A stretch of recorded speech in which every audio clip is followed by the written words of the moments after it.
حکم پہلے باپ کا مانو، خدمت پہلے ماں کی کرو. شریعت کے ضابطے بتا رہا ہوں. اماں خدمت زیادہ کرتی ہے بچوں کی.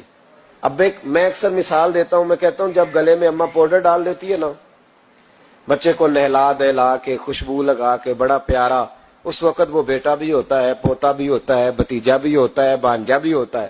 اور جب پیشاب کر دے پھر کس کا ہے؟ ماں کا.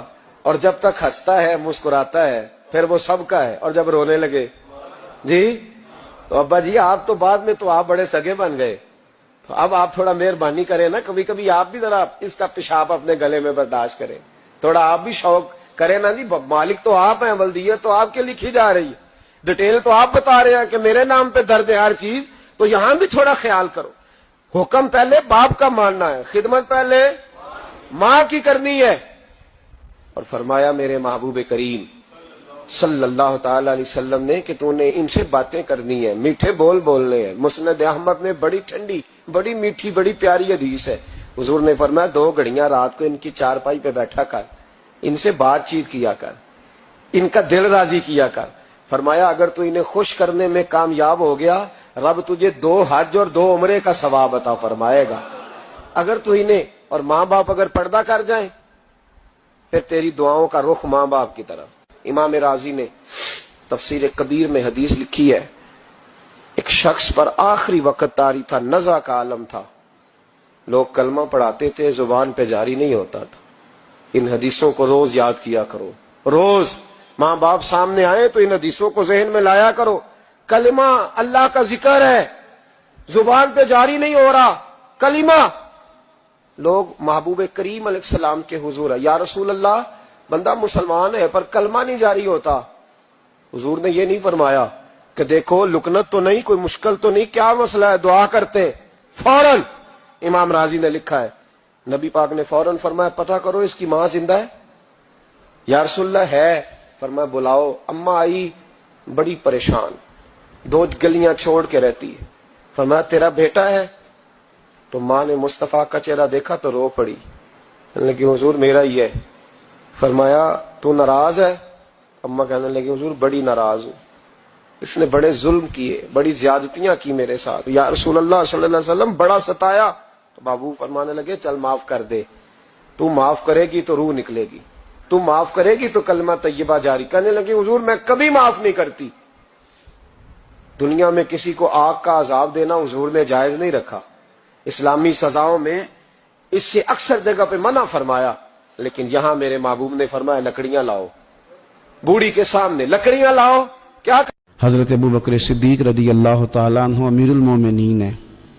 آپ نے کبھی آسانیاں دیکھی ہیں گورنر کے گھر میں، وزیر اعلیٰ کے گھر میں، وزیروں کے گھروں میں کیا نظام ہے، کیا جناب دنیا ہی الگ ہے. کبھی سیٹھوں نوابوں کے ہاں آپ دیکھیں کس طرح کا جناب ان کا رہن سہن ہے، بالکل دنیا ہی اور ہے. حضرت ابو بکر صدیق امیر المومنین ہے. پیاس لگی تو پانی مانگا، لوگوں نے شہد ملا کے پانی پیش کیا، پانی منہ کے قریب گیا تو جناب صدیق اکبر کے بغیر کسی اختیار کے چھم چھم آنسو بہے. اتنا روئے کہ لوگ کہتے ہمیں پتہ کوئی نہیں تھا بات کیا ہے، پر ابو بکر کا رونا دیکھ کے ہمارا بھی رونا نکل گیا. پتہ نہیں تھا ہوا کیا ہے، کس وجہ سے رو رہے ہیں یہ نہیں پتا تھا. ان کو روتے دیکھا تو ہم بھی رو پڑے. دیر تک وہ آہیں لیتے رہے، سسکیاں بھرتے رہے، آنسو بہاتے رہے، تڑپتے رہے. عجیب کیفیت ہم نے دیکھی. بڑی دیر کے بعد وہ سنبھلے. عرض کی امیر المومنین ہمیں بھی بتلائیے اتنے آنسو. جناب صدیق اکبر رضی اللہ تعالیٰ عنہ فرمانے لگے میں ایک دن حضور کی بارگاہ میں حاضر تھا تو نبی کریم علیہ السلام کسی چیز کو فرما رہے تھے ہٹ جا مجھ سے دور ہو جا، مجھ سے دور ہو جا، مجھ سے دور ہو جا. تو فرماتے ہیں میں نے بعد میں عرض کی حضور آپ کس چیز کو ہٹا رہے تھے؟ تو حضور فرمانے لگے میرے پاس دنیا آئی تھی تو میں نے اسے کہا تو مجھ سے دور ہو جا، میرے قریب نہ، دور ہو جا. تو حضور فرماتے ہیں وہ مجھ سے چلی گئی پر جاتی دفعہ کہہ گئی ہے کہ حضور آپ نے تو مجھے اپنے سے دور کر دیا پر آپ کے بعد والے مجھ سے بچ نہیں سکیں گے، وہ مجھے قبول کر لیں گے، وہ مجھے بڑی بڑی سیف الماریوں میں جگہ دیں گے، وہ تجوریوں میں بھر لیں گے، وہ مجھے رکھ لیں گے، پسند کر لیں گے. حضور نے فرمایا تو ہٹ جا. حضرت صدیق اکبر فرمانے لگے میں پانی مانگتا ہوں مجھے شہد دیتے ہو، مجھے دنیا دار نہ کر دینا، مجھے اس آسانی میں مبتلا نہ کر دینا، مجھے ڈر لگتا ہے ان لوگوں میں نہ ہو جاؤں جن پر دنیا پھیلا دی گئی پھر وہ اللہ کے ذکر سے غافل ہو گئے۔ بھائی کتنے دکھ کی بات ہے کہ کچھ لوگوں نے پچھلے رمضان شریف کو قرآن مجید کھولا تھا، ابھی تک لوگوں نے قرآن شریف دوبارہ نہیں کھولا۔ یعنی ایک مہینے میں بھی یہ قرآن شریف ہم ختم نہیں کر پاتے۔ کیا ہم روز فون نہیں سنتے؟ کیا ہمارے پاس جو SMS آتے ہیں ان کے جواب نہیں دیتے؟ کیا ہم اپنی مرضی سے اپنی طبیعت کے مطابق نیند پوری نہیں کرتے؟ کیا ہفتے میں 1-2 دفعہ ہم باہر سے جا کے کھانا کھانے کا پلان نہیں کرتے؟ سارے کام ہم کر رہے ہیں، ٹائم نکل رہا ہے، دوستوں کے ساتھ ملاقاتیں ہو رہی ہیں، خوش گپیاں جاری ہیں، تو کیا وجہ ہے قرآن پاک ہمارا مہینے میں 1 دفعہ ختم کیوں نہیں ہوتا؟ درود پاک کی مجالس ہم قائم کیوں نہیں کرتے؟ ہم کیوں نہیں اپنے آپ کو تھوڑا سا وقت دیتے؟